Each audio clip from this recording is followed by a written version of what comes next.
Mi hija me acusó de traicionarla y luego me golpeó delante de mis nietos. ¿Cómo es posible que la persona que más amas se convierta en tu verdugo? Hoy, voy a contarte algo que nunca pensé que contaría. Y si tú, por un segundo, sientes que esto te parece familiar, solo te pido que dejes un like y te suscribas. Va a ayudarme a continuar desahogándome. El timbre del teléfono me despertó esa mañana de martes en mi pequeño departamento de la colonia Roma Norte, en Ciudad Ixtapa, de México. Eran las 7:30 de la mañana, y el sol apenas se asomaba entre los edificios grises que rodeaban mi ventana. Llevaba el mismo camisón de algodón azul que había usado durante años, desgastado en los puños pero cómodo como un abrazo familiar. Mis pantuflas de felpa rosa arrastraron por el piso de mosaico mientras me dirigía a la cocina, donde el teléfono insistía con su timbre estridente. ¿Bueno? Mamá, ¿fuiste tú la que llamó al DIFE para decir que maltrato a mis hijos? Dímelo ahora. La voz de Lucía me atravesó como una navaja oxidada. No hubo saludo. No hubo el «buenos días, mamá», que había escuchado durante 42 años. Solo esa acusación fría, calculada, que me dejó paralizada con la taza de café de barro todavía humeando en mis manos temblorosas. ¿Qué? ¿De qué estás hablando, Lucía? Yo jamás... No me mientas. Solo tú sabías ciertas cosas. Y si crees que vas a destruir mi vida, te equivocas. Te equivocas completamente. Me quedé sentada en mi mesa de cocina de madera, esa misma mesa donde había desayunado todos los días durante 15 años, donde había llorado mis penas más profundas y celebrado las pocas alegrías que la vida me había regalado. La taza temblaba tanto en mis manos que el café se derramaba sobre el mantel bordado que mi madre me había regalado antes de morir, manchando las flores amarillas que tanto me recordaban a su jardín en Coyoacán. Podía escuchar a mis nietos al fondo del teléfono. Mateo, de 11 años, gritaba algo sobre un videojuego, y Sofía, de apenas 6, cantaba una canción de la escuela con esa voz angelical que siempre me derretía el corazón. Estaban ahí, jugando, completamente ajenos a las palabras venenosas que su madre me estaba clavando en el alma como alfileres en un muñeco de trapo. Intenté explicarle que nunca, jamás en mi vida, llamaría a una autoridad para dañarla, que mi amor de madre me impediría hacerle daño incluso cuando ella me lo hiciera a mí. Pero mi voz sonaba quebrada, pequeña, como si las palabras se ahogaran antes de llegar a mis labios. Lucía, hijita, te juro por la Virgen de Guadalupe, que yo no... Clic. Había colgado. El sonido del teléfono cortándose resonó en mi cocina como un disparo. Me quedé allí, sosteniendo el auricular, escuchando el tono de ocupado que se repetía una y otra vez, como un latido mecánico que me recordaba que mi corazón seguía funcionando aunque se sintiera completamente destrozado. El nudo en mi garganta no era de rabia, no era de indignación, era de esa mezcla terrible de tristeza y miedo que solo se siente cuando es tu propio hijo quien te arranca la dignidad de un tirón, cuando la persona que cargaste en tu vientre durante 9 meses, que alimentaste de tu pecho que consolaste en cada pesadilla, se convierte en tu verdugo. Me levanté despacio de la mesa, mis piernas temblorosas como las de un recién nacido. Caminé hacia la ventana de mi sala, donde las plantas que cuidaba con tanto cariño recibían los primeros rayos del sol matutino. Mi geranio rojo florecía hermoso en su maceta de barro, indiferente al dolor que se expandía por mi pecho como tinta en agua. Las bugambilias que colgaban del balcón del vecino se mecían suavemente con la brisa, y por un momento pensé en lo injusto que era que la naturaleza siguiera siendo bella cuando mi mundo se desmoronaba. Toqué con dedos temblorosos el portarretratos que descansaba sobre la mesa de centro. Era una foto de Navidad del año anterior. Lucía, mis nietos y yo en el zócalo, frente al árbol navideño gigantesco. Todos sonreíamos. Mateo me abrazaba por la cintura, Sofía estaba sentada en mis piernas, y Lucía tenía su brazo alrededor de mis hombros. Parecíamos una familia feliz, unida, llena de amor. Pero ahora, mirando esa fotografía, me preguntaba si la sonrisa de mi hija había sido real, o si ya entonces estaba guardando resentimientos que yo no podía ver. ¿Cuánto tiempo llevaba pensando mal de mí? ¿Cuántas veces había interpretado mis gestos de amor como algo siniestro? El olor a café que llenaba mi cocina se volvió amargo, mezclándose con el aroma de las tortillas que había puesto a Calentar para mi desayuno. Un desayuno que ahora se me antojaba imposible de tragar. Mi estómago se había cerrado como un puño, y cada respiración me dolía como si tuviera astillas de vidrio en los pulmones. Regresé a la cocina arrastrando los pies y me serví otro café, aunque el anterior seguía intacto sobre la mesa. Necesitaba mantener las manos ocupadas, hacer algo normal, rutinario, para no desmoronarme completamente. Añadí 2 cucharadas de azúcar, aunque por lo general solo tomaba una. El dulce me haría bien, me dije. O tal vez nada me haría bien en ese momento. Mi reflejo en la ventana de la cocina me devolvió la imagen de una mujer de 68 años, con el cabello gris recogido en un chongo desarreglado, la cara hinchada por el sueño interrumpido y los ojos ya enrojecidos por las lágrimas que no había derramado, pero que se agolpaban detrás de mis párpados como nubes de tormenta. En 1970, ¿qué momento mi hija había aprendido a lastimarme así? ¿En qué momento había dejado de verme como su madre para verme como su enemiga? El teléfono volvió a sonar. Mi corazón se aceleró. Tal vez era ella, llamando para disculparse, para explicarme que había sido un malentendido, que había perdido los estribos, pero que en el fondo sabía que yo jamás le haría daño.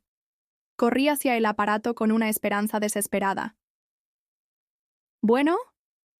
Señora. Teresa, habla de la farmacia San Rafael. Ya llegó su medicamento para la presión. Colgué sin responder. La decepción me golpeó tan fuerte que tuve que aferrarme al mueble del teléfono para no caer. Por supuesto que no era Lucía. Por supuesto que no se iba a disculpar. Mi hija no era de las que reconocían sus errores fácilmente. Nunca lo había sido, ni de niña ni de adulta. Pero esta vez era diferente. Esta vez no se trataba de una discusión sobre permisos para salir o dinero para gastos. Esta vez me había acusado de traicionar la confianza más sagrada que existe, la de una madre hacia su hija.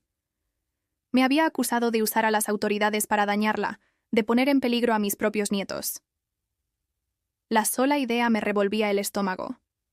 Yo que había sacrificado tantas cosas por ella. Yo que había guardado sus secretos incluso cuando no estaba de acuerdo con sus decisiones. Yo que había mentido a su papá cuando ella llegaba tarde de las fiestas en su adolescencia, que había cubierto sus errores una y otra vez, que había sido su cómplice silenciosa en cada etapa de su vida. Me senté en mi sillón favorito, ese sillón de tela floreada que había comprado cuando me mudé a este departamento después del divorcio. Era el único mueble realmente mío, el único que había elegido solo para mi comodidad, sin pensar en lo que opinaran los demás. Sus brazos suaves me habían consolado en tantas noches solitarias. Había sido mi refugio cuando el mundo se volvía demasiado pesado para cargar en los hombros. Cerré los ojos y traté de recordar cuándo había comenzado esta distancia entre Lucía y yo. No había sido gradual. Había sido como un cristal que se va cuarteando silenciosamente hasta que un día, con el golpe más leve, se hace pedazos y ya no se puede reparar. Tal vez había empezado cuando Lucía cumplió 19 años y llegó a casa con las mejillas coloradas y los ojos brillantes, cargando una prueba de embarazo en la mano como si fuera un trofeo. Yo estaba preparando mole poblano para la cena del domingo, mis manos cubiertas de chile ancho, cuando ella entró a la cocina sin tocar. «Mamá, voy a tener un bebé». No dijo, «Estoy embarazada» o «Esperamos un bebé».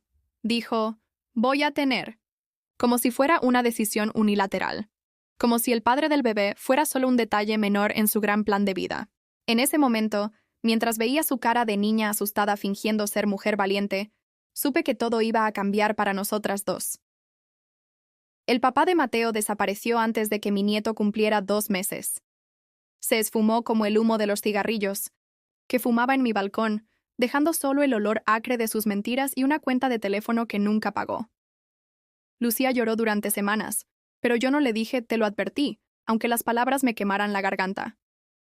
En lugar de eso, dejé mi trabajo en la tienda de don Aurelio, donde había vendido telas durante 12 años, para convertirme en la niñera de tiempo completo que mi hija necesitaba. «Solo será por unos meses, mamá», me había dicho mientras amamantaba a Mateo en mi sala, usando mi cojín bordado favorito como apoyo. «Solo hasta que termine la carrera de enfermería. Después te voy a pagar todo, te lo prometo». Fueron 3 años.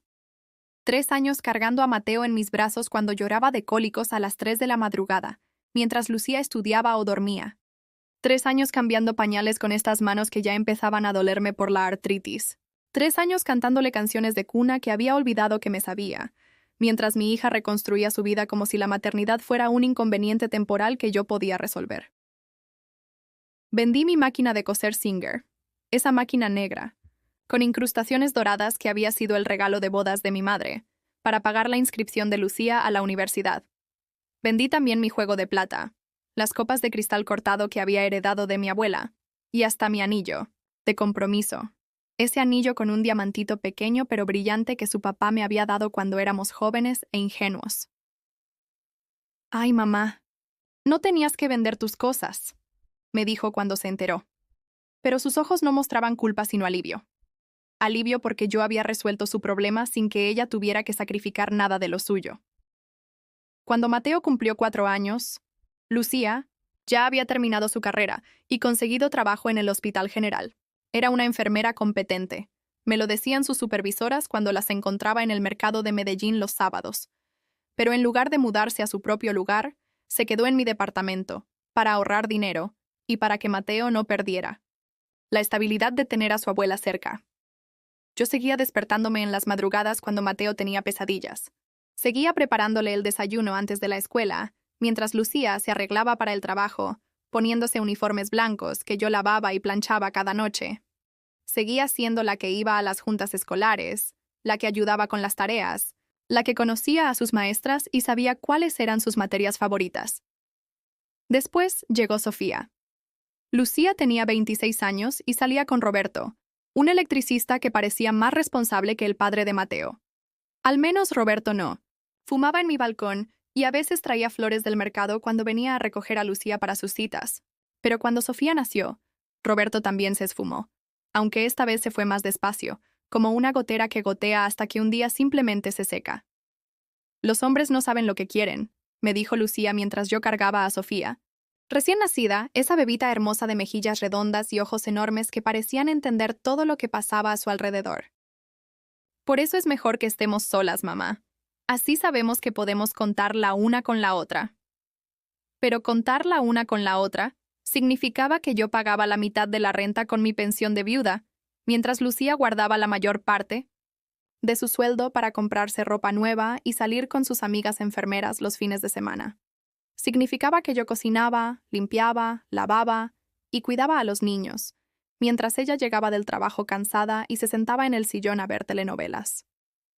«Ay, mamá, qué rico que ya está la cena. Tuve un día horrible en el hospital». Y yo servía los platos, ponía las tortillas en el comal, verificaba que los niños se lavaran las manos, mientras Lucía me contaba sobre sus pacientes difíciles y sus compañeras envidiosas, como si yo fuera su empleada personal en lugar de su madre. Cuando Mateo cumplió 8 años y Sofía 3, finalmente se mudaron. Lucía había ahorrado lo suficiente para el enganche de una casita en Nesa, una casa pequeña pero bonita con 2 recámaras y un patiecito donde los niños podían jugar. Yo la ayudé con la mudanza, cargando cajas y muebles como una hormiguita, feliz de ver a mi hija independizarse por fin. «Ahora vas a descansar, mamá», me dijo mientras acomodábamos los trastes en su cocina nueva. «Ya no te voy a dar guerra con los niños». Pero al mes siguiente, cuando Mateo se enfermó de bronquitis, ¿quién tuvo que faltar a su trabajo de medio tiempo en una papelería para cuidarlo? Cuando Sofía empezó el kinder y lloraba todas las mañanas porque no quería quedarse, ¿quién la acompañaba hasta que se acostumbrara? Cuando Lucía tenía turno nocturno en el hospital, ¿quién se quedaba a dormir en la casa para que los niños no estuvieran solos? Yo seguía siendo la abuela que lo resolvía todo, la que nunca decía que no, la que siempre encontraba la manera de ayudar, aunque eso significara quedarme sin dinero para mis propios gastos. Hace 2 años, cuando el refrigerador de Lucía se descompuso justo antes de las posadas, yo saqué de mis ahorros los 8,000 pesos para comprarle uno nuevo. No me pidió prestado. Simplemente me contó el problema como quien comenta el clima, y yo entendí que esperaba que yo lo solucionara. «Ay, mamá, se me echó a perder el refri y ya sabes cómo están las cosas en el hospital. Nos cortaron las horas extras y no me van a alcanzar para comprar otro hasta enero». 2 días después, un refrigerador nuevo estaba en su cocina. Ella nunca mencionó devolverme el dinero, y yo nunca se lo cobré. Era mi hija, y los padres ayudan a sus hijos, ¿no es cierto?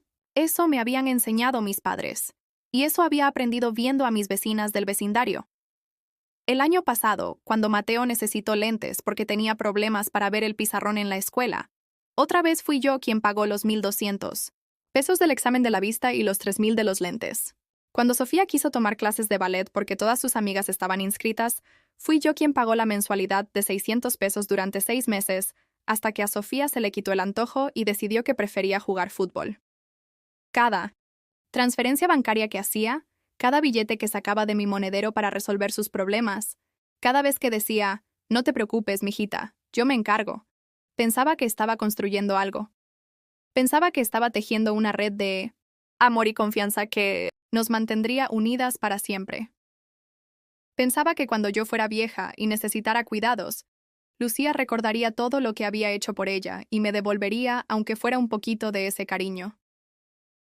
Pero ahora, sentada en mi cocina con el Devonshire teléfono todavía caliente por su llamada cruel, me daba cuenta de que tal vez había estado equivocada desde el principio. Tal vez cada sacrificio que hice, cada comodidad que me negué para dársela a ella, cada vez que puse sus necesidades antes que las mías, no había sido amor sino una forma de enseñarle que yo no valía lo suficiente como para ser respetada. En 1900, ¿qué momento dejé de ser su madre para convertirme en su sirvienta? ¿En qué momento dejé de educarla para consentirla? ¿En qué momento permití que mis sacrificios se volvieran invisibles para ella, tan normales como el aire que respiraba? El timbre de mi puerta sonó 3 días después de esa llamada terrible.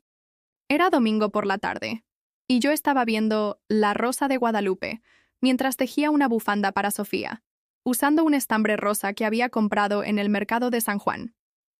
Mis manos trabajaban los puntos de manera automática, mientras mi mente seguía dándole vueltas a las palabras venenosas de Lucía. Cuando abrí la puerta, ahí estaba ella, pero no venía sola. Mateo y Sofía corrieron hacia mí como siempre lo hacían, sus bracitos rodeando mi cintura con esa fuerza pura que solo tienen los niños cuando abrazan a alguien que aman de verdad. ¡Abuela! ¡Abuela!, gritó Sofía enterrando su carita en mi estómago. ¡Mira lo que aprendí en la escuela! Pero cuando levanté la vista hacia Lucía, vi algo en sus ojos que me heló la sangre. No era la mirada de una hija que venía a disculparse con su madre. Era la mirada de alguien que había venido a terminar un trabajo sucio. «Hola, mamá», me dijo con una sonrisa que no llegaba a sus ojos. «¿Podemos pasar? Necesitamos hablar». Los niños se desparramaron por mi sala como siempre hacían. Mateo buscando el control remoto para cambiar el canal, Sofía corriendo hacia mi cocina porque sabía que siempre tenía galletas Marías en el frasco de vidrio que le había regalado mi comadre Elena. Sus voces llenaron mi departamento de esa alegría inocente que me hacía olvidar, por unos minutos, el dolor que cargaba en el pecho. Lucía se sentó en mi sillón, el mismo donde yo me había desplomado después de su llamada cruel. Llevaba un vestido azul marino que yo le había regalado en su cumpleaños, y sus uñas estaban perfectamente pintadas de rojo, como siempre las llevaba cuando quería impresionar a alguien. Pero había algo diferente en su postura, algo calculado, como si hubiera ensayado lo que iba a decir. «Mamá, ya pensé mejor las cosas», comenzó, mientras sus hijos jugaban ajenos a la tensión que llenaba el aire como humo espeso. «Tal vez me equivoqué el otro día. Tal vez no fuiste tú quien llamó al DIF». Sus palabras sonaron huecas, como monedas falsas cayendo sobre una mesa de metal. No había arrepentimiento real en su voz, solo una especie de concesión calculada, como cuando los políticos admiten errores menores para ocultar crímenes mayores. «Pero mamá», continuó, y ahí llegó la puñalada que había venido a Maiten Setes de darme. «Tenemos que hablar de otras cosas, de límites, de expectativas». Me quedé callada, mis manos aferrándose al tejido rosa como si fuera una soga que pudiera salvarme de caer en un abismo que no entendía completamente. «Mira, yo sé que tú crees que me ayudas», siguió hablando mientras Sofía cantaba en la cocina, y Mateo hacía ruido con mis trastes. «Pero a veces te metes demasiado en mis decisiones. Como cuando le dijiste a Mateo que podía comer dulces antes de la cena. O cuando le compraste a Sofía esa muñeca sin preguntarme si estaba de acuerdo». Cada palabra era como un alfiler clavándose en mi piel. La muñeca había costado 200 pesos y se la había comprado porque Sofía la había visto en un aparador y sus ojitos se habían iluminado como estrellitas. Los dulces. Los dulces eran solo 2 paletas de hielo que les había dado cuando llegaron sudando de la escuela un día que hacía mucho calor. Y otra cosa, mamá. Ya no puedes llegar a mi casa sin avisar. Los niños necesitan rutinas, y cuando tú llegas, se emocionan mucho, y después es más difícil que se duerman temprano. Mi casa había sido su casa durante años. Yo había cargado sus hijos en mis chin-sirins brazos cuando eran bebés. Había limpiado sus vómitos cuando estaban enfermos. Había sido quien los consoló cuando lloraban. Y ahora me estaba pidiendo que hiciera cita para verlos, como si fuera una extraña, como si fuera alguien que pudiera representar un peligro para ellos. Lucía, logré susurrar, mi voz sonando extraña hasta para mí misma.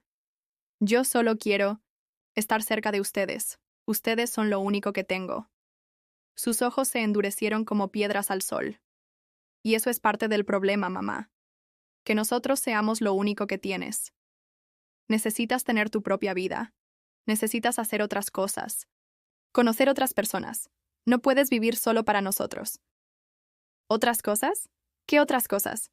Yo tenía 68 años. Vivía con una pensión que apenas me alcanzaba para pagar la renta y la comida.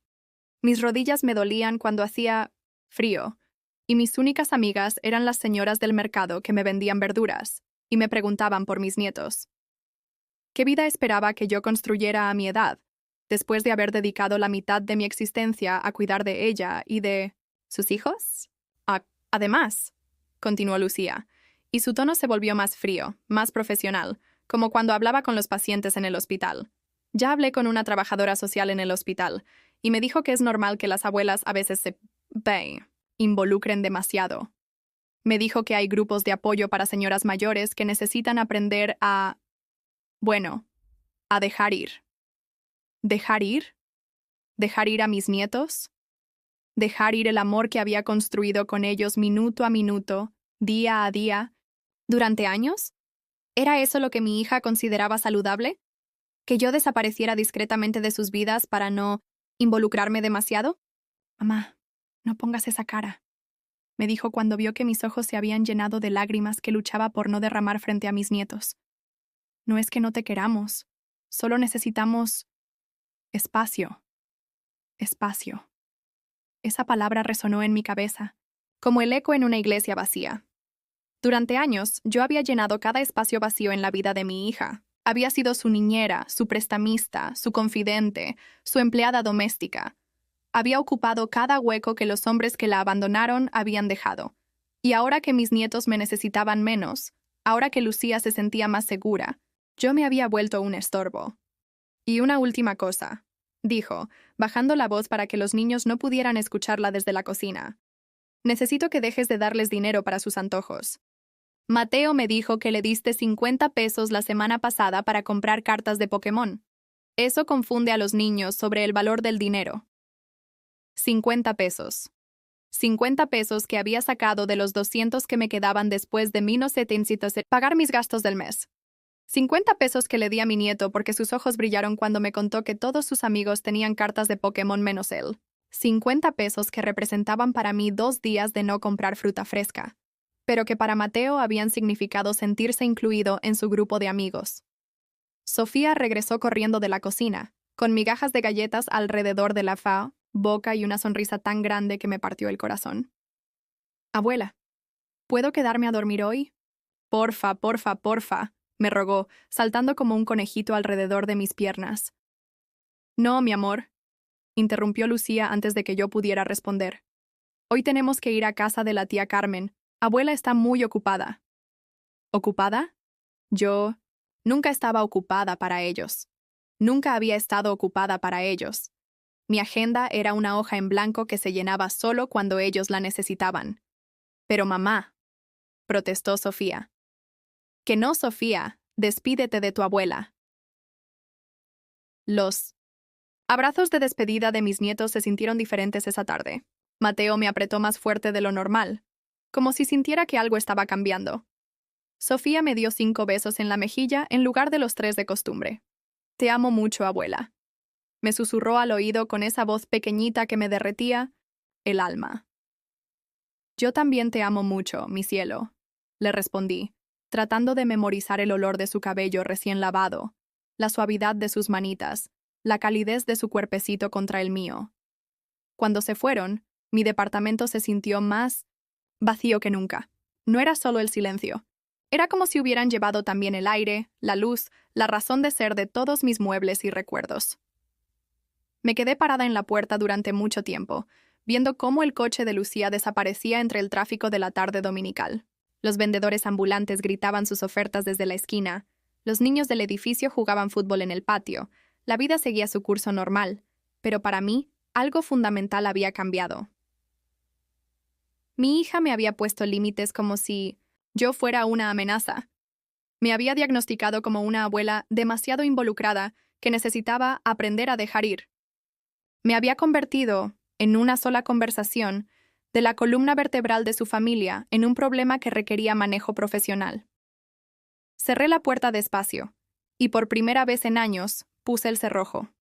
No porque tuviera miedo de que entraran ladrones, sino porque necesitaba protegerme de la sensación de que alguien acababa de robarme algo más valioso que cualquier objeto material. Me habían robado mi lugar en el mundo.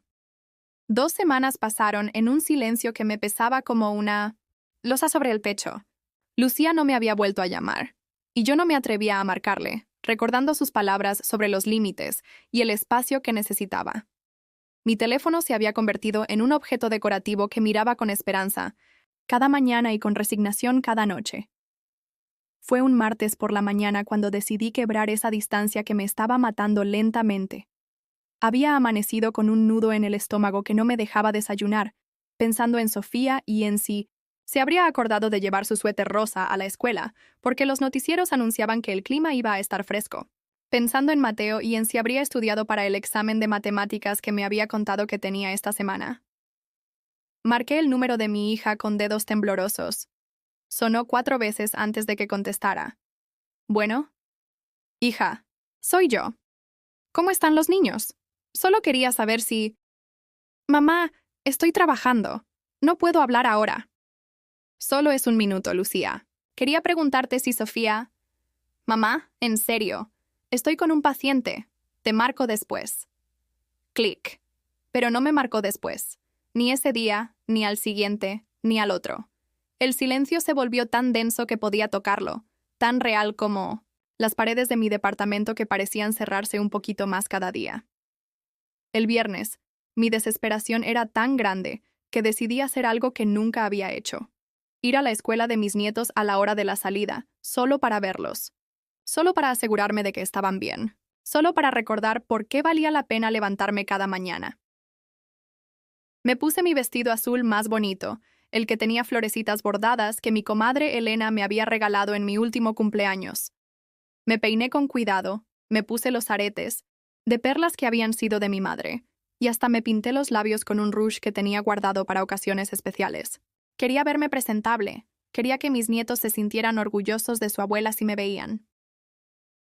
La escuela Benito Juárez quedaba a 4 cuadras de la casa de Lucía, en una calle empedrada donde los puestos de esquites y raspados se ponían todas las tardes para recibir a los niños que salían hambrientos y con ganas de dulce. Llegué media hora antes de la salida y me senté en una banca del parque que estaba frente a la escuela, fingiendo que leía una revista vieja que había llevado en mi bolsa. A las 12:30, la campana sonó y los niños empezaron a salir como río desbordado, gritando, corriendo, buscando a sus papás y mamás que los esperaban con los brazos abiertos. Vi a Mateo salir de su salón, cargando su mochila de Avengers como si fuera muy pesada, buscando con la mirada entre la multitud de adultos. Mi corazón se aceleró. Ahí estaba mi nieto, tan grande, tan serio para sus 11 años. Llevaba el uniforme un poquito arrugado y su cabello necesitaba un corte. Pero seguía siendo el niño más hermoso del mundo para mí. Tenía ganas de correr hacia él, de abrazarlo, de preguntarle cómo había estado su semana. Pero me quedé sentada en la banca, respetando esos límites invisibles que mi hija había trazado alrededor de mi familia. Entonces vi a Lucía acercándose, desde la esquina opuesta. Caminaba rápido, con su uniforme blanco del hospital y su cabello recogido en una cola de caballo.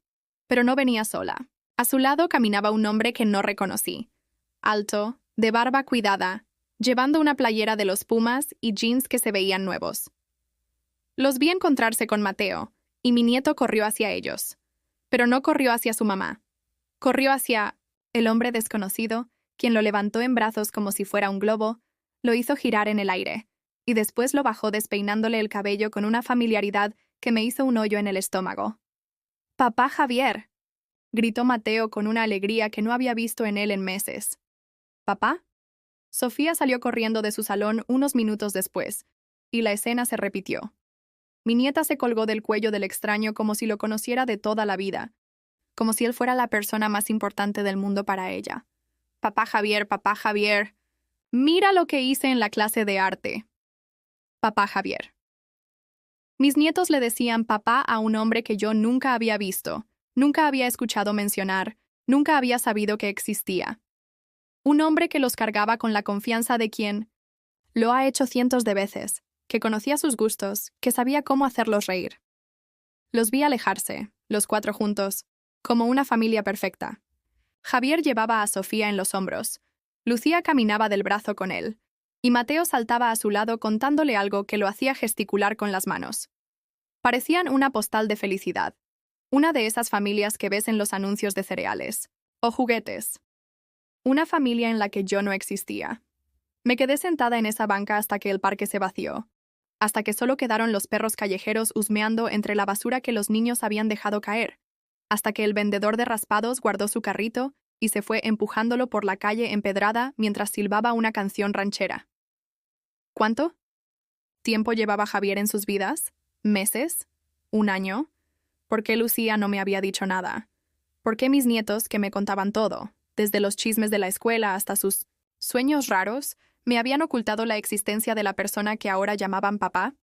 Regresé a mi casa caminando como zombi, sin ver los puestos del tianguis, sin escuchar a los vendedores que gritaban sus ofertas, sin sentir el calor del sol sobre mi vestido azul que de pronto me pareció ridículo, como si fuera un disfraz que una vieja tonta se había puesto para representar un papel que ya no le correspondía.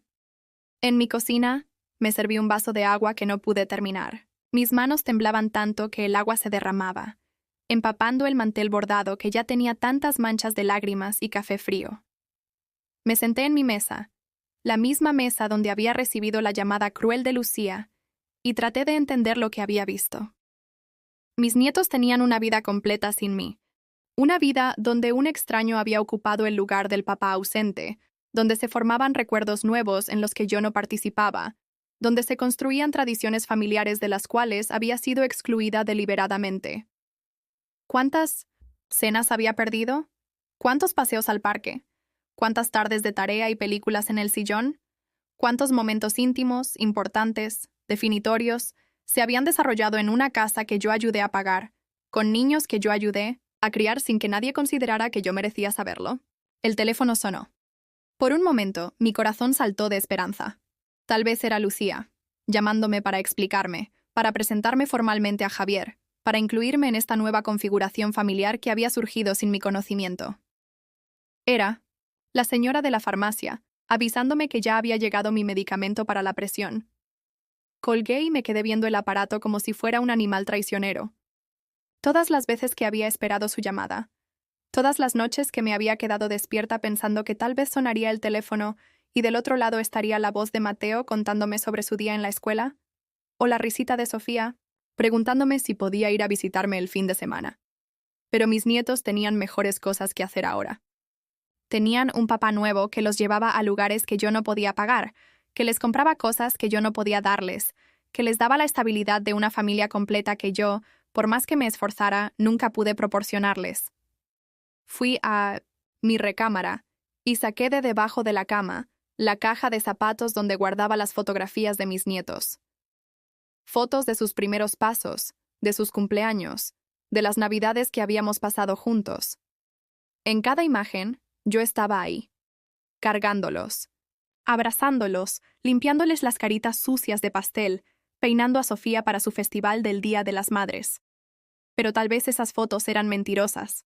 Tal vez yo había sido solo una empleada temporal, una cuidadora que se había creído familia, una mujer solitaria que había confundido la necesidad con el amor.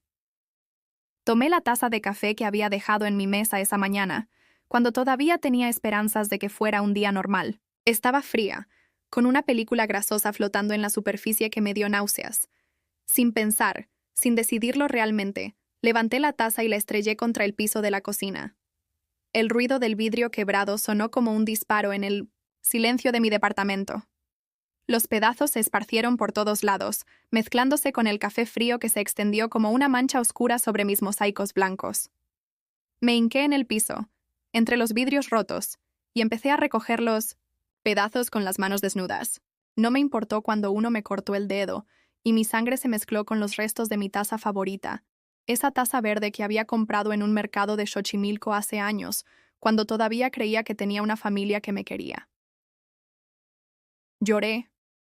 Ahí, hincada en mi cocina, rodeada de vidrios rotos y café frío, mientras la tarde se hacía noche sin que nadie en el mundo notara que Teresa González estaba desapareciendo, pedazo a pedazo, como esa taza que ya nunca podría repararse.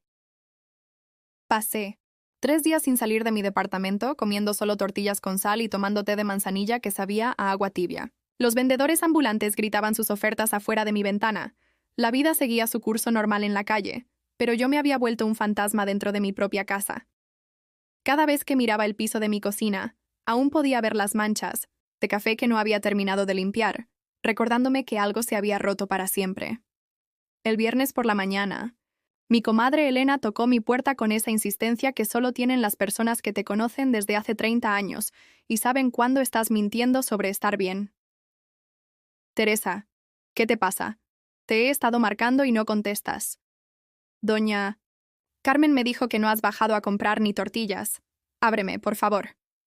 Elena entró a mi departamento como huracán, con su bolsa del mandado llena de chiles poblanos y su rebozo negro que siempre olía a copal de la iglesia. Me vio ahí, sentada en mi sillón con el mismo camisón que había usado 3 días seguidos, y sus ojos se llenaron de esa preocupación genuina que solo sienten las amigas verdaderas. «Ay, mujer, ¿qué tienes? Pareces alma en pena». Le conté todo. Le conté sobre la llamada, sobre la visita donde Lucía me puso límites como si fuera una loca peligrosa, sobre Javier y cómo mis nietos lo llamaban papá mientras a mí me mantenían en secreto. Elena me escuchó sin interrumpir, asintiendo con la cabeza, haciendo esos ruiditos de comprensión que hacen las mujeres cuando otra mujer les cuenta una historia de dolor familiar. «¿Y tú qué vas a hacer?», me preguntó cuando terminé, mientras me preparaba un té de tila en mi propia cocina porque yo ni fuerzas tenía para pararme del sillón. «¿Qué puedo hacer, Elena? Es mi hija. Son mis nietos». «Precisamente por eso tienes que hacer algo, Teresa, porque eres su madre, no su empleada. Porque eres la abuela de esos niños, no una extraña». Elena se quedó conmigo toda la tarde. Me obligó a bañarme. Me ayudó a limpiar los últimos restos de la taza rota que había dejado abandonados en las esquinas de mi cocina, y me hizo comer unos frijoles con epazote que sabían a vida real después de 3 días de tortillas secas. «Mañana», me dijo antes de irse, sosteniendo mi cara entre sus manos ásperas que olían a jabonzote. «Mañana vas a levantarte, te vas a vestir bonita y vas a hacer algo por ti misma. No por Lucía, no por los niños, por ti». «¿Cómo qué?». «Ya se te ocurrirá. Pero empieza por no contestar el teléfono si ella te llama pidiendo favores». Esa noche dormí mejor que en semanas, no porque mi dolor hubiera desaparecido, sino porque por primera vez en mucho tiempo sentía que alguien me veía como persona, no solo como la abuela disponible o la mamá conveniente. El sábado por la mañana, el teléfono sonó a las 8. Era Lucía, y su voz sonaba diferente, menos controlada, con un toque de desesperación que no había escuchado desde que era niña, y se le había perdido su muñeca favorita. «Mamá, necesito que me hagas un gran favor. Javier y yo teníamos planeado ir al cine hoy en la tarde, pero la niñera se enfermó. ¿Puedes quedarte con los niños?». Por primera vez en años, la palabra «no» se formó en mi garganta como si tuviera vida propia. Se quedó ahí, pequeñita, pero poderosa, esperando a que yo la dejara salir. «No puedo, hija». Hubo un silencio del otro lado de la línea, como si Lucía hubiera escuchado mal y estuviera esperando a que yo corrigiera lo que obviamente había sido un error de pronunciación. «¿Cómo que no puedes? ¿Tienes planes?». La pregunta me dolió más de lo que esperaba porque confirmaba lo que ya sabía. Para mi hija, La idea de que yo tuviera una vida propia, planes propios, necesidades propias, era completamente inconcebible. No tengo planes específicos, pero no puedo. Mamá, no entiendo. ¿Estás enferma?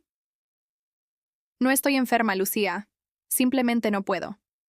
Otra pausa larga. Podía imaginar a mi hija en su cocina, con el teléfono pegado a la oreja, tratando de procesar esta nueva versión de su madre, que se atrevía a negarle un favor. ¿Es por lo de la otra vez? La otra. ¿Sigues molesta por la conversación que tuvimos? No estoy molesta, hija, estoy cansada. Y era verdad. No estaba molesta. Al menos no de la manera tradicional en que las madres se molestan con sus hijos. Estaba cansada en el alma. Cansada. De ser invisible hasta que me necesitaban. Cansada de amar más de lo que me amaban. Cansada de dar más de lo que recibía. Bueno, está bien, dijo finalmente, pero su tono había cambiado. Ya no era la Lucía segura que me daba instrucciones sobre límites y espacios. Era la Lucía que acababa de descubrir que su red de seguridad tenía un agujero. Voy a ver si mi comadre Rocío puede ayudarme. Espero que sí, le respondí, y por primera vez en años lo decía en serio. Genuinamente esperaba que encontrara otra solución, que descubriera que el mundo estaba lleno de gente dispuesta a ayudarla, que mi ausencia no fuera tan dramática como yo había imaginado durante años. Colgué el teléfono y me quedé parada en mi sala, esperando sentir culpa, arrepentimiento, el impulso abrumador de marcarle de vuelta para decirle que sí, que, por supuesto que podía cuidar a los niños, que había sido solo un momento de locura temporal. Pero lo que sentí fue diferente. Fue como cuando te quitas unos zapatos que te han estado apretando todo el día y por fin puedes mover los dedos de los pies libremente. Fue alivio. El domingo no me llamó. El lunes tampoco. El martes, mi teléfono permaneció silencioso todo el día, y en lugar de angustiarme, decidí hacer algo que no había hecho en años. Salí a caminar por el Parque de los Venados sin rumbo, fijo, solo por el placer de sentir el sol en la cara y ver a los perros jugar con sus dueños. En una banca del parque, me senté junto a una señora que alimentaba palomas con migajas de bolillo. Tenía más o menos mi edad, el cabello pintado, de un rubio que no le favorecía, pero que se notaba que ella amaba, y llevaba un vestido estampado con flores grandes que le daba un aire jovial. Son bien dragones estos pájaros, me dijo, riéndose cuando una paloma particularmente audaz se subió a su regazo para alcanzar las migajas. Sí, le respondí, aunque nunca había prestado mucha atención a las palomas. Siempre había estado demasiado ocupada corriendo de una obligación familiar a otra como para sentarme a observar pájaros. Yo vengo aquí todas las tardes, continuó, desde que me jubilé. Al principio pensé que me iba a aburrir muchísimo, pero fíjese que no. Hay algo muy relajante en no tener que estar en ningún lado a ninguna hora específica. Sus palabras me resonaron de una manera extraña. ¿Cuántos años había pasado yo viviendo en función de los horarios de otros? De los horarios de trabajo de Lucía, de los horarios escolares de mis nietos, de las emergencias familiares que surgían sin aviso. ¿Cuándo había sido la última vez que había hecho algo simplemente porque me daba la gana, sin consultar primero si alguien más me necesitaba? ¿Usted tiene familia?, le pregunté. Tengo 2 hijos y 5 nietos, me respondió, pero su sonrisa se volvió un poquito más pequeña. Pero ellos tienen sus vidas, y después de muchos años de tratar de ser indispensable, aprendí que está bien no serlo. Esa frase se me quedó grabada. Está bien no ser indispensable. Durante toda mi vida adulta, había derivado mi valor personal de qué tan necesaria era para otros. Había medido mi éxito como madre y como abuela, por cuánto dependían de mí, por cuántos problemas podía resolver, por cuántas crisis podía manejar. Pero esta señora desconocida, alimentando palomas en un parque un martes por la tarde, me estaba enseñando algo que nunca había considerado, que tal vez estar disponible todo el tiempo no era amor, sino una forma de esclavitud emocional que yo misma me había impuesto. Esa noche, cuando llegué a mi departamento, encontré 3 llamadas perdidas de Lucía en mi contestadora. Pero por primera vez en décadas no las regresé inmediatamente. En lugar de eso, me preparé una cena de verdad. Pescado a la plancha con verduras, tortillas calientes, un agua de Jamaica bien fría. Me senté en mi mesa de la cocina, esa mesa que había visto tantos desayunos solitarios y cenas apresuradas, y comí despacio, saboreando cada bocado. Afuera, la ciudad seguía su ritmo nocturno. El vendedor de tamales gritando su pregón. Los niños jugando fútbol en la calle con una pelota que rebotaba contra los coches estacionados.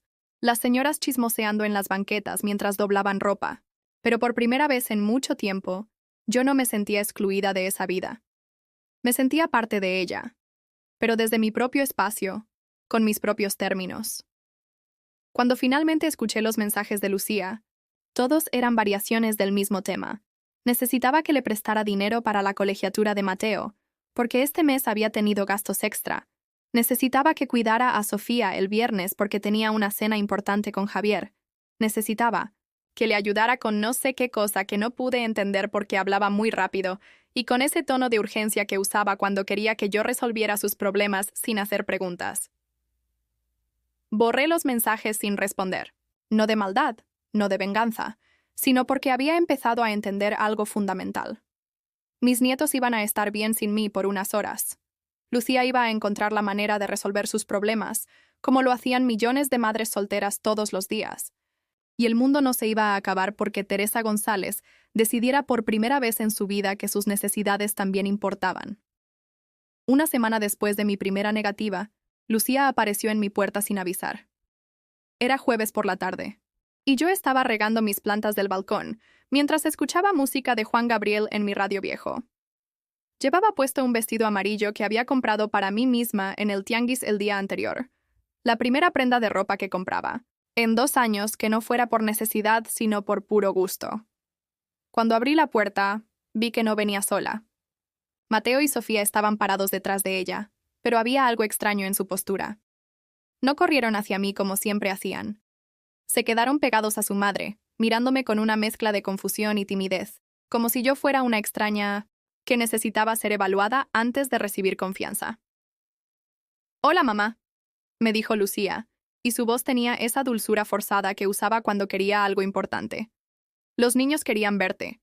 Ha pasado mucho tiempo». ¿Los niños querían verme? ¿O los había traído como escudo emocional para una conversación que sabía que iba a ser difícil?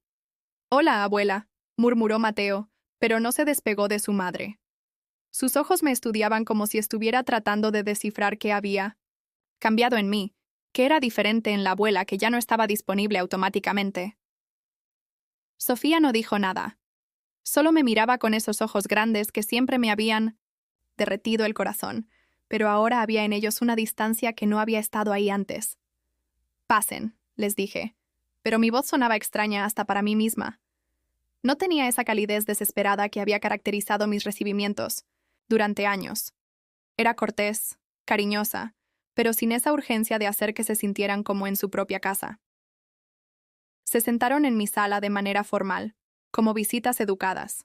Lucía en el sillón, los niños en el sillón pequeño, todos con las manos sobre las piernas y esa tensión en los hombros que se siente cuando nadie sabe muy bien qué decir.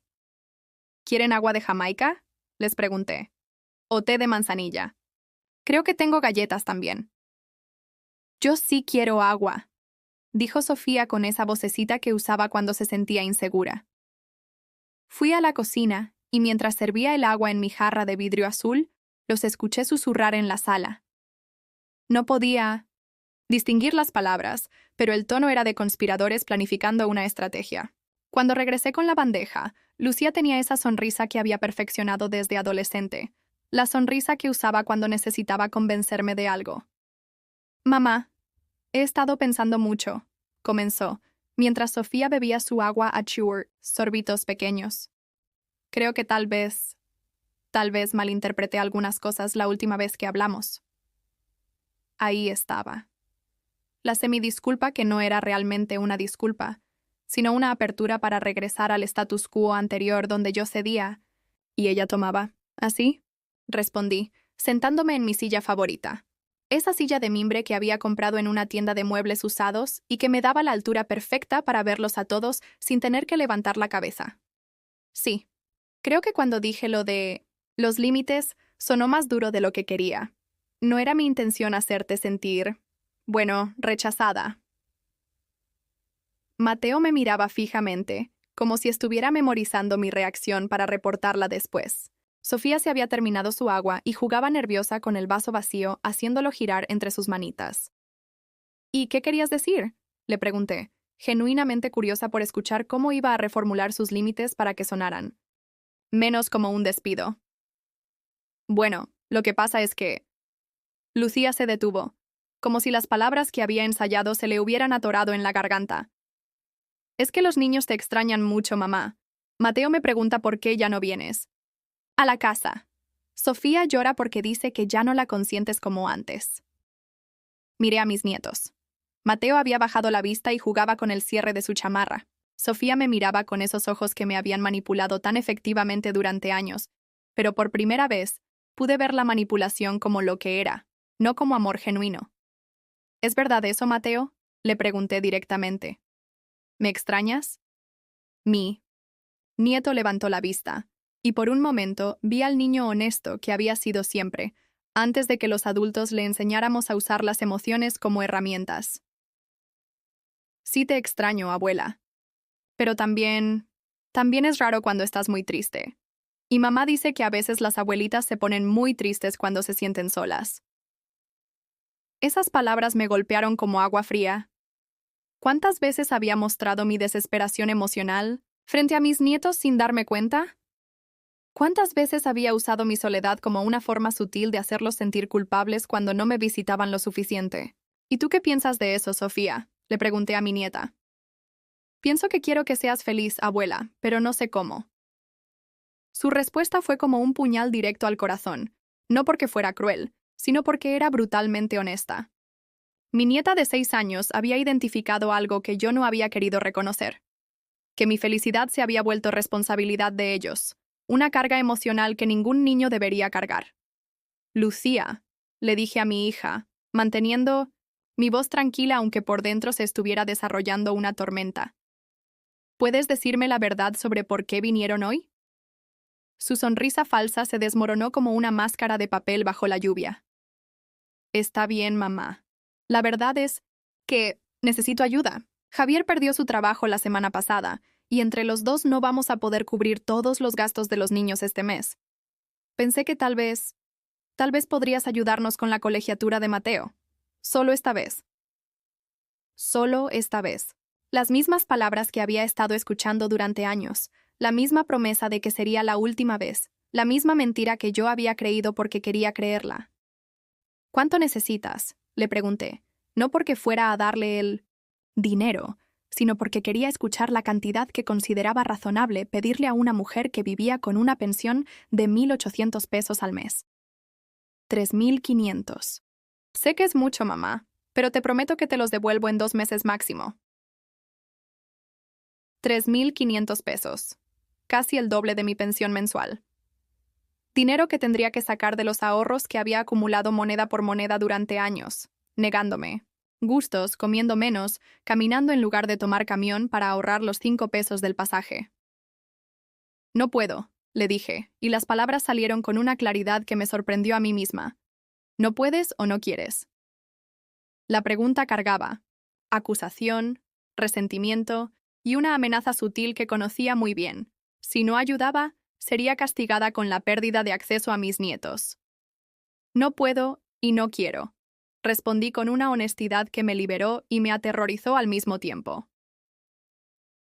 Lucía. Se puso de pie como si hubiera recibido una bofetada. Sus ojos se llenaron de lágrimas que no sabía si eran de dolor genuino o de frustración porque su estrategia no estaba funcionando. ¿En serio, mamá? ¿En serio me vas a negar la ayuda cuando más te necesito? Lucía, yo no soy tu banco, no soy tu empleada, no soy tu red de seguridad económica. Soy tu madre. Y como tu madre, debería haberte enseñado hace mucho tiempo que los problemas de dinero se resuelven trabajando, ahorrando, pidiendo préstamos a instituciones, no poniéndole presión emocional a familiares que tienen menos recursos que tú. ¿Menos recursos? Mamá, tú no tienes gastos, no tienes hijos que mantener, no tienes una casa que pagar. Su respuesta me confirmó algo que había sospechado durante años. Para Lucía, mi vida no contaba como vida real. Mis gastos no contaban como gastos reales. Mis necesidades no contaban como necesidades reales. Yo existía solo en función de lo que podía darle a ella y a sus hijos. Lucía, le dije, levantándome de mi silla de mimbre y caminando hacia la puerta. Creo que es mejor que se vayan. ¿Nos estás corriendo? Preguntó, con una incredulidad genuina, como si la idea de que yo pudiera pedirle que se fuera de mi propia casa fuera una imposibilidad física. Les estoy pidiendo que se vayan, le aclaré, porque esta conversación ya terminó. Mateo y Sofía me miraron con ojos enormes. Podía ver que no entendían completamente lo que estaba pasando, pero sentían la tensión como esos animales que perciben los terremotos antes de que ocurran. ¿Está bien?, dijo Lucía, con una voz que temblaba entre la rabia y la incredulidad. Está muy bien, mamá. Ya veo cómo son las cosas ahora. Tomó las manos de mis nietos, uno de cada lado, como si fueran escudos humanos que podía usar en una guerra que acababa de declarar. Vámonos, niños. Parece que la abuela está muy ocupada para su familia. Adiós, abuela, murmuró. Mateo. Te quiero, abuela, susurró Sofía, y su vocecita se quebró un poquito al final. Yo también los quiero, les respondí, y era la verdad más pura que había dicho en mucho tiempo. Los quiero tanto que no voy a seguir enseñándoles que el amor se compra con dinero y que la familia se mantiene unida chantajeándose. Lucía se detuvo en el marco de la puerta, con mis nietos todavía colgando de sus manos. ¿Sabes qué, mamá? Tienes razón. El amor no se compra, pero tampoco se mendiga, y yo no voy a volver a mendigarte cariño. Cerró la puerta con más fuerza de la necesaria, y el sonido resonó en mi departamento como un disparo final en una guerra que había durado demasiados años. Me quedé parada en mi sala, viendo la puerta cerrada, esperando sentir arrepentimiento, esperando que la culpa me aplastara como había pasado tantas veces antes cuando no cumplía las expectativas de mi hija. Pero lo que sentí fue paz. Una paz extraña, nueva, como cuando terminas de limpiar un cajón que había estado lleno de cosas rotas durante años, y por fin puedes cerrarlo sin que se atore. Los primeros días después de esa confrontación fueron extraños, como caminar, en una casa nueva donde todavía no sabías dónde estaban los interruptores de la luz. Tenía momentos en los que levantaba el teléfono para marcarle a Lucía y preguntarle cómo estaban los niños, solo para recordar que ya no era mi trabajo estar pendiente de cada detalle de sus vidas. Pero por primera vez en décadas, mis días me pertenecían completamente. El lunes siguiente, decidí hacer algo que nunca había hecho: inscribirme a la clase de tejido que daban en el centro comunitario de la colonia Doctores. Había pasado 1000 veces por el anuncio pegado en la pared de la farmacia, siempre pensando algún día, pero ese algún día nunca llegaba porque siempre había algo más urgente que hacer por mi familia. La maestra era una señora llamada Doña Esperanza, de unos 70 años, con el cabello completamente blanco recogido en un chongo perfecto y las manos más hábiles que había visto en mi vida. Sus dedos danzaban sobre las agujas como si fueran extensiones naturales de su cuerpo, creando patrones complicados que parecían imposibles de replicar. «Bienvenida, Teresa», me dijo cuando me presenté. «¿Has tejido antes?» «Sí, pero solo cosas básicas. Bufandas, gorros para mis nietos». «¡Ay, qué bonito! ¿Cuántos nietos tienes?» La pregunta me tomó por sorpresa. No porque fuera difícil de responder, sino porque me di cuenta de que por primera vez en mucho tiempo, pensar en Mateo y Sofía no me causaba esa punzada de dolor y desesperación que había estado cargando durante semanas. 2. Mateo y Sofía. Los quiero mucho, pero ahora estoy aprendiendo a quererme también a mí. Doña Esperanza sonrió como si hubiera entendido perfectamente lo que no dije. ¡Qué bien, mija! El amor propio es el tejido más difícil de dominar, pero el más importante. En esa clase aprendí algo más que puntos de cruz y patrones de flores. Aprendí que había mujeres como yo, mujeres que habían dedicado tanto tiempo a tejer las vidas de otros que habían olvidado cómo tejer la propia. Estaba Carmen, de 62 años, que había criado 5 hijos y ahora ninguno la visitaba. Estaba Rosa, de 58, que había cuidado a su esposo enfermo durante 10 años hasta que murió, y ahora no sabía qué hacer con las horas vacías. Estaba Guadalupe, de 75, que había sido el sostén emocional y económico de 4 generaciones de su familia hasta que un día despertó y se dio cuenta de que se había vuelto invisible. Todas teníamos historias diferentes, pero el dolor era el mismo. Habíamos amado tanto que nos habíamos olvidado de existir. El truco, nos dijo doña Esperanza mientras nos enseñaba a hacer un punto que se llamaba nudo francés. No es dejar de amar a la familia, es aprender a incluirte en esa familia que tanto amas. Empecé a ir a las clases 2 veces por semana, martes y jueves por las tardes. Era la primera actividad que hacía solo para mí en más tiempo del que podía recordar, y me sorprendió descubrir que era buena en algo que no tenía nada que ver con ser útil para otros. El proyecto que elegí para mi primera pieza fue un mantón de rebozo con un patrón de mariposas en colores azules y violetas. Doña Esperanza me había dicho que empezara con algo simple, pero yo tenía ganas de hacer algo hermoso, algo que fuera completamente mío, algo que existiera en el mundo solo porque a mí me había dado la gana crearlo. Mientras tejía, pensaba. Pensaba en todos los años que había gastado preocupándome por hacer felices a personas que tal vez no necesitaban mi felicidad tanto como yo creía. Pensaba en Lucía, y me daba cuenta de que tal vez la había dañado al no enseñarle nunca que las madres también eran personas con necesidades propias. Pensaba en mis nietos, y entendía que tal vez amarlos significaba mostrarles que las mujeres podían ser completas por sí solas, no solo en función de a quién cuidaban. Una tarde de jueves, mientras trabajaba en una sección particularmente complicada de mi mantón, doña Esperanza se sentó a mi lado. «Te noto más tranquila, Teresa. Al principio venías como alma en pena, pero ahora te veo, no sé, como más entera». Me siento diferente, admití. Como si hubiera estado viviendo en una casa que era demasiado pequeña para mí, y por fin hubiera encontrado una con ventanas. ¿Y tu familia? ¿Cómo han tomado los cambios? La pregunta me dolió, pero no de la manera devastadora de antes. Era un dolor limpio, como cuando te quitas una espina que ha estado clavada mucho tiempo. Mi hija está molesta conmigo. Dice que me he vuelto egoísta. ¿Y tú qué crees? Creo que se confundió. Creo que por tanto tiempo fui tan generosa que se volvió invisible para ella. Y ahora que tengo límites, los ve como egoísmo porque nunca aprendió a distinguir entre amor y disponibilidad total. Doña Esperanza asintió mientras sus agujas seguían trabajando en un suéter color café que estaba tejiendo para ella misma. ¿Sabes qué es lo más triste de nosotras las mujeres, Teresa? Que nos enseñaron que amar significaba desaparecer, que una buena madre se borra para que sus hijos brillen, que una buena esposa se hace pequeñita para que su marido se sienta grande. Y cuando por fin aprendemos a ocupar nuestro propio espacio, la gente que se beneficiaba de nuestra invisibilidad nos acusa de egoístas. Sus palabras me resonaron tan profundo que tuve que parar de tejer. Era exactamente lo que había pasado conmigo.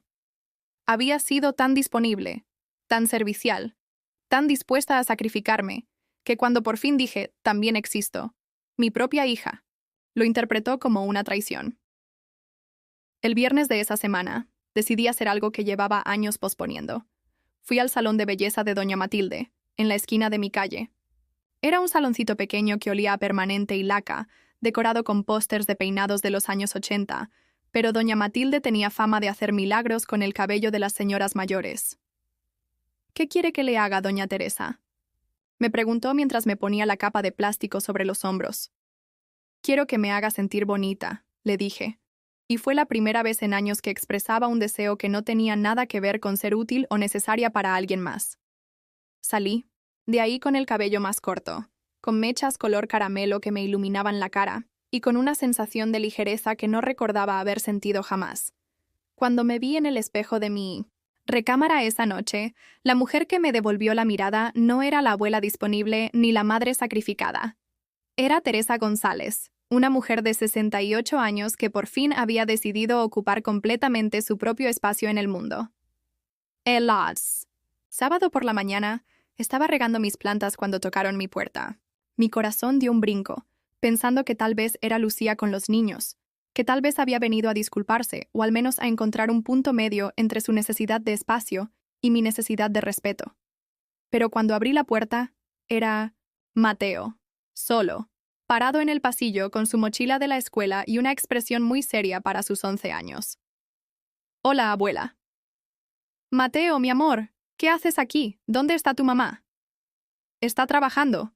Yo le dije que tenía educación física hasta tarde, pero mentí. Quería venir a verte. Mi nieto había mentido a su madre para venir a verme. No sabía si sentirme halagada o preocupada. Pasa, corazón. ¿Quieres agua? ¿Comiste? Sí, comí, gracias. Abuela, quería preguntarte algo. Se sentó en mi sillón, pero no como el niño juguetón que siempre había sido. Se sentó como un adulto pequeño que tenía algo importante que decir. ¿Por qué ya no vienes a la casa? La pregunta me tomó desprevenida. Había estado preparándome mentalmente para explicaciones complicadas sobre límites y respeto, pero no había anticipado la honestidad directa de un niño de 11 años, que solo quería entender por qué su mundo había cambiado. Mateo, es complicado. ¿Es porque mamá te gritó? ¿Ella te contó que me gritó? No, pero la escuché hablando por teléfono con la tía Carmen. Le dijo que tú te habías puesto muy rebelde y que no sabía qué hacer contigo. Rebelde. Mi hija me había descrito como rebelde por primera vez en mi vida a los 68 años, y no pude evitar sonreír un poquito. Mateo, quiero que entiendas algo muy importante, le dije, tomando sus manitas entre las mías. Yo los amo a ti y a Sofía más de lo que las palabras pueden expresar. Los amaré todos los días de mi vida, pase lo que pase. Entonces, ¿por qué no quieres estar con nosotros? Sí quiero estar con ustedes, mi amor, pero quiero estar de una manera nueva. Una manera donde todos nos respetemos. Una manera donde yo no tenga que desaparecer para que ustedes sean felices. Mateo me miró con esos ojos inteligentes que había heredado de su abuelo, procesando mis palabras con la seriedad de alguien que había visto demasiadas discusiones de adultos para su edad. ¿Eso significa que ya no vas a cuidarnos cuando mamá trabaje? Significa que voy a cuidarlos cuando ustedes realmente me necesiten, y cuando yo pueda hacerlo con amor, no con obligación. ¿Y vas a seguir siendo mi abuela? La pregunta me partió el corazón de la manera más hermosa posible. Voy a ser tu abuela hasta el día que me muera, Mateo. Pero voy a ser una abuela que también se cuida a sí misma. Una abuela que tiene su propia vida además de amarlos a ustedes. Mi nieto se quedó callado por unos minutos, mirando por la ventana hacia la calle donde otros niños jugaban fútbol con una pelota que rebotaba contra los coches. Abuela, me dijo finalmente, creo que entiendo. Es como cuando yo quiero jugar videojuegos, pero también quiero sacar buenas calificaciones. Puedo hacer las dos cosas si me organizo bien. Su analogía me hizo sonreír. Los niños tenían esa manera de simplificar las verdades más complicadas. Exactamente, mi amor. Yo puedo amarlos y también amarme a mí misma. Las dos cosas al mismo tiempo. Antes de irse, Mateo me abrazó más fuerte de lo que lo había hecho en mucho tiempo y susurró en mi oído. Me gusta tu cabello nuevo, abuela. Te ves más feliz. Y tenía razón. Por primera vez en décadas, me veía feliz. 6 meses. Después de ese día, cuando Mateo vino solo a visitarme, mi vida se había vuelto irreconocible de la mejor manera posible. Era una mañana de domingo de febrero, y estaba sentada en mi balcón tejiendo la última sección de mi mantón de mariposas, cuando escuché pasos familiares subiendo las escaleras del edificio. Esta vez reconocí inmediatamente el sonido. Eran los pasos de Lucía, pero venían lentos, sin la prisa urgente que siempre la caracterizaba cuando necesitaba algo de mí. Cuando tocó mi puerta, no corrí a abrir como habría hecho antes. Terminé la vuelta que estaba tejiendo. Dejé mi trabajo sobre la mesa del comedor y fui caminando sin prisa hacia la entrada. A través de la mirilla la vi parada ahí, sola, con las manos en los bolsillos de su chamarra y una expresión que no podía descifrar completamente. «Hola, mamá», me dijo cuando abrí la puerta. «Hola, Lucía, ¿cómo estás?» «No la hay. Invite a pasar inmediatamente».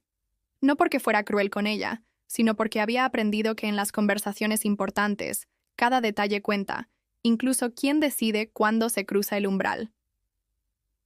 ¿Puedo pasar? Me gustaría platicar. Contigo. Claro, pasa. Se sentó en mi sillón, el CEO, mismo donde tantas veces había llegado con demandas y urgencias. Pero esta vez su postura era diferente. No tenía esa rigidez de quien viene a imponer condiciones, ni la desesperación de quien viene a pedir favores. Se veía cansada.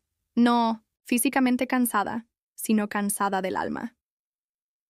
Mamá, he estado pensando mucho en estos meses, comenzó, y su voz tenía una suavidad que no había escuchado en años. Sobre lo que pasó. Sobre todo, en realidad. Me senté en mi silla de mimbre. la misma desde donde había defendido mis límites meses atrás, pero ahora sin la tensión de estar preparándome para una batalla. ¿Y qué has pensado? Que tal vez tenías razón en algunas cosas. No era una disculpa completa, pero era más de lo que había esperado. Era un reconocimiento, pequeño pero real. Javier y yo terminamos, continuó, mirándose las manos. No, por lo del dinero, aunque eso también fue parte. Terminamos porque me di cuenta de que yo no sé estar en una relación sin pedir siempre más, sin convertir a la gente en mis soluciones. Sus palabras me sorprendieron. No esperaba esa capacidad de introspección de mi hija, que siempre había sido tan segura de sus perspectivas, tan convencida de que los problemas venían de afuera, nunca de adentro. ¿Cómo están los niños?, le pregunté, porque a pesar de todo, seguían siendo mis nietos y mi preocupación por ellos era genuina. Están bien, confundidos pero bien. Mateo me pregunta seguido por ti. Me dice que fuiste a su festival escolar del mes pasado. Era verdad. Había ido al festival del Día de la Bandera, donde Mateo había participado en una obra sobre los héroes de la independencia. Llegué, me senté en las gradas con los otros abuelos, aplaudí cuando le tocó su parte, y me fui sin buscar drama ni confrontaciones. Había sido perfecto, presente pero no invasiva, amorosa pero no desesperada. Sí, fui. Me invitó él mismo. Lo sé. Y eso me hizo pensar en muchas cosas, mamá. En cómo yo nunca te había dado la oportunidad de ser abuela sin que fuera conveniente para mí. Esa frase me llegó profundo. Era exactamente lo que había sentido durante años sin poder articularlo. Que mi rol de abuela había estado siempre, sujeto a las necesidades y horarios de mi hija, no a mi propio deseo de construir una relación genuina con mis nietos. Lucía, le dije, eligiendo mis palabras cuidadosamente. Yo no necesito que me pidas perdón por cómo fueron las cosas. Antes, yo también contribuí a esa dinámica. Yo también confundí dar dinero con dar amor. Confundí estar siempre disponible con estar presente de manera sana. Pero tú eras mi mamá. Se suponía que yo no tenía que enseñarte límites. Se suponía que yo tenía que aprender límites de ti.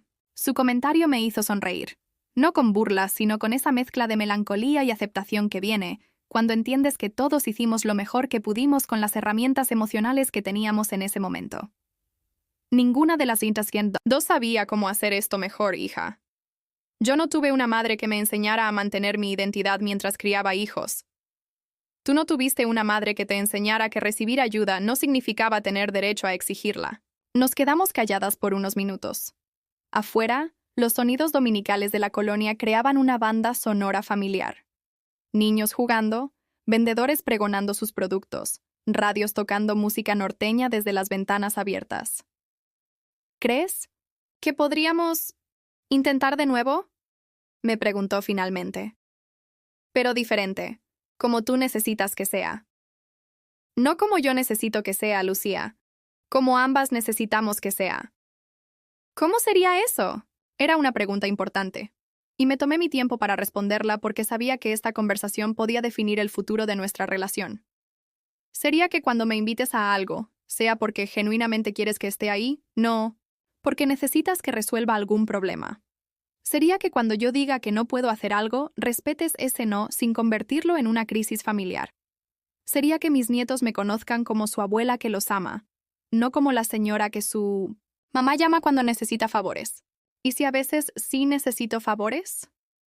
Su pregunta tenía un toque de la Lucía de siempre, pero también una honestidad nueva. Entonces me pides el favor. Yo evalúo si puedo hacerlo.